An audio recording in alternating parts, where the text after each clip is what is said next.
begin with a news alert out of Queens. I'm Christine Persichetti. A call to action is being sent to the Glendale community. St. Pancras Parish was the scene of a small fire Tuesday night, leaving the church and the rectory with no power. The Knights of Columbus are urging the community to help the staff there however they can. But as Currents News' Katie Vasquez reports, this community is already committed to the cause.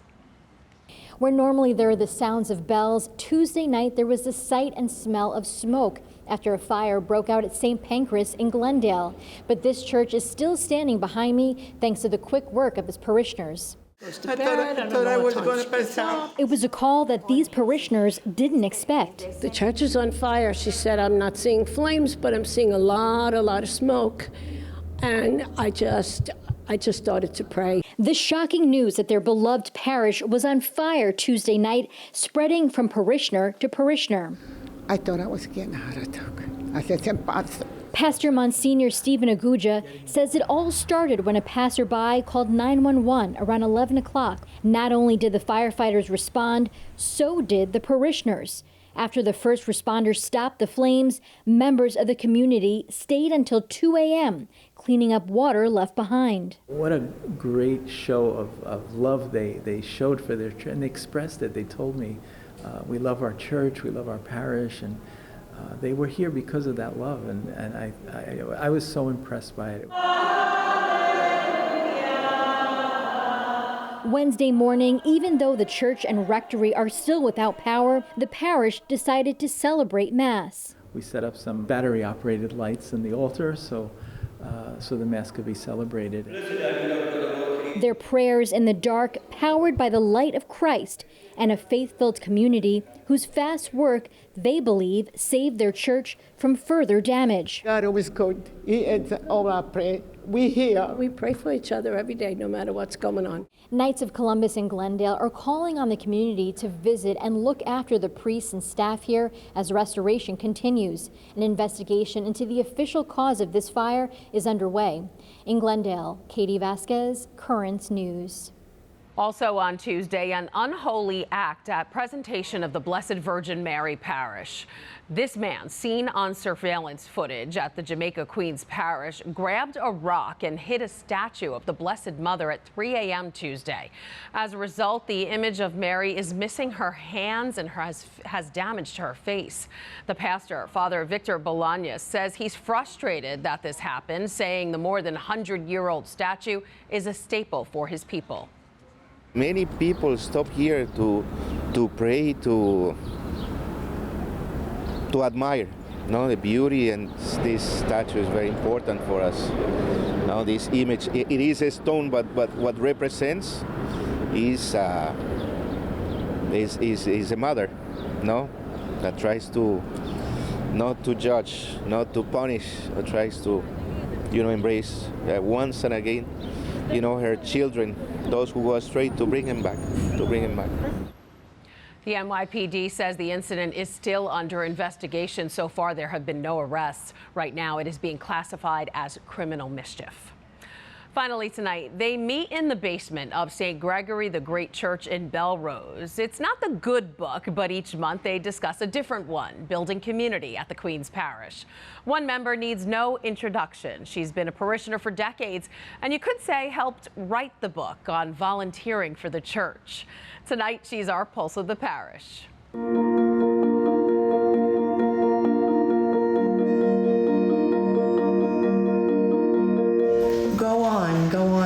Go on, girl, she said aloud to herself. You'll often find a book in Maureen O'Doherty's hands. I love reading. I really do love reading. I was, from the time I was a little girl, I read and read and read. My mother worked in the library, and she used to bring us home. She'd bring us home all sorts of books. She's a founding member of the St. Gregory the Great Book Club. The novel idea to start this literary circle at the Bellerose Parish came about in 2020.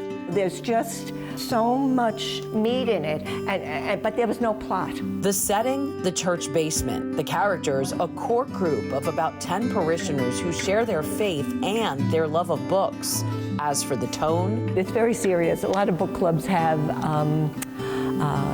wine and cheese or dinners or something, but we don't do any of that. We come, we meet, we have a good time, we talk, and then we discuss our book, and so we're kind of, we all know what each one of us is going to like anyway, so.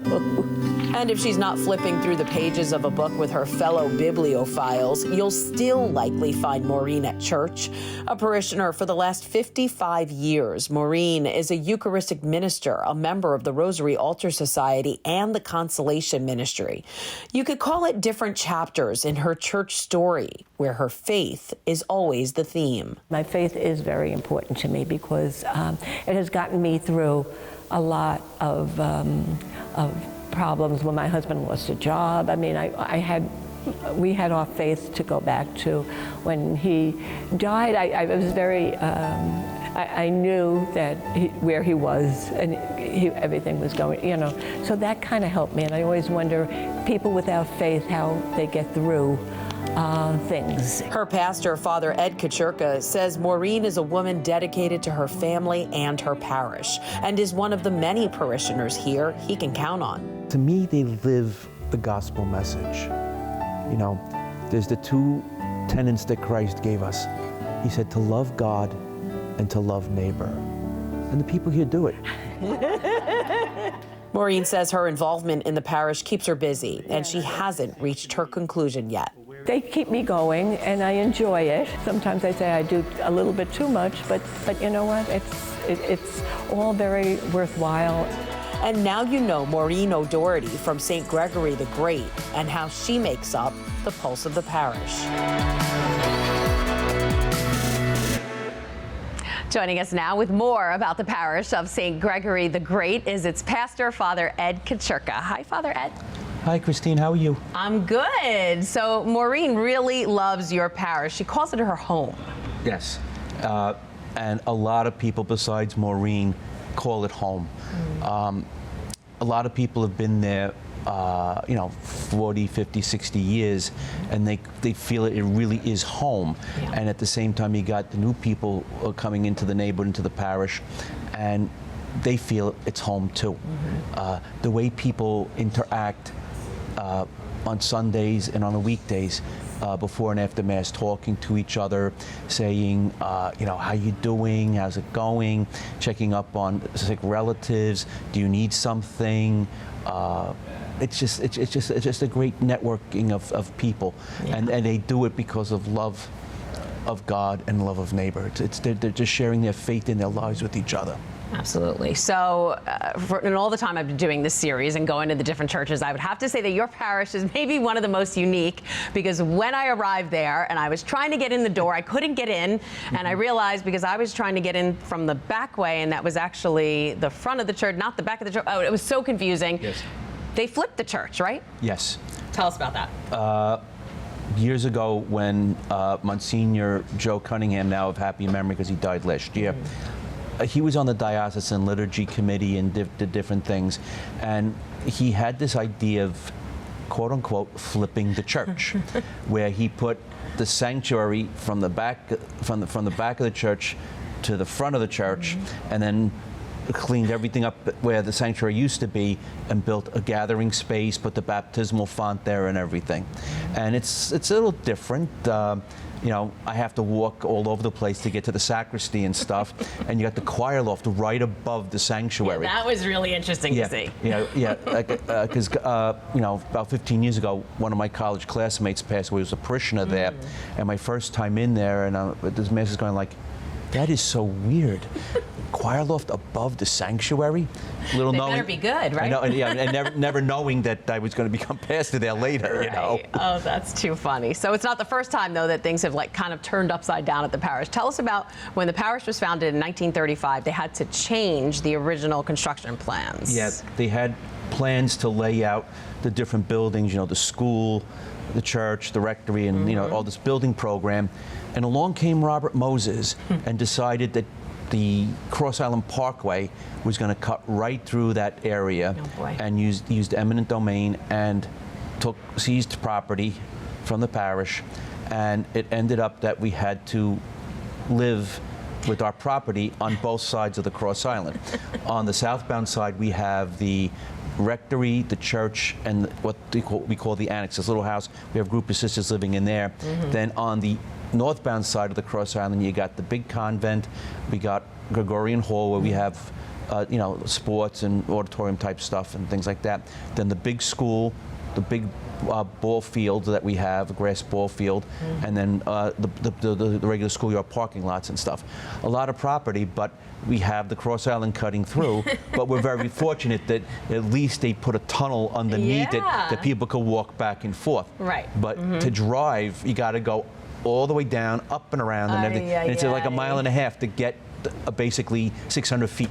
All right. Even though it's split in two, though, your parishioners are really united, and they come from different backgrounds, right? Yes. Yeah. We have, you still have the big block of Irish that are there, because we have our St. Patty's Day party and a bunch of other different events and stuff. You have your Italians are there, and there's other different cultural groups there as well. Different from Europe and stuff. But now we have. We have some people from the Caribbean islands. We have people from India, Sri Lanka, and they all just, everybody gets along. They gel, everything else, and they see the faith as the reason for coming together and nothing else, which is really great. True picture of the Diocese of Immigrants, right? Oh, yes. Father Ed Kaczurka, pastor at St. Gregory the Great, thanks for being here. Thank you, and God bless. All right, before we go, do you know someone who is the pulse of their parish? Let us know. Email us at newstips@desalesmedia.org or call our 24-hour number, 718-517-3122. And that is your Pulse of the Parish. I'm Christine Persichetti. Thank you for joining us, because we are putting your faith in the news. Hope to see you again next time.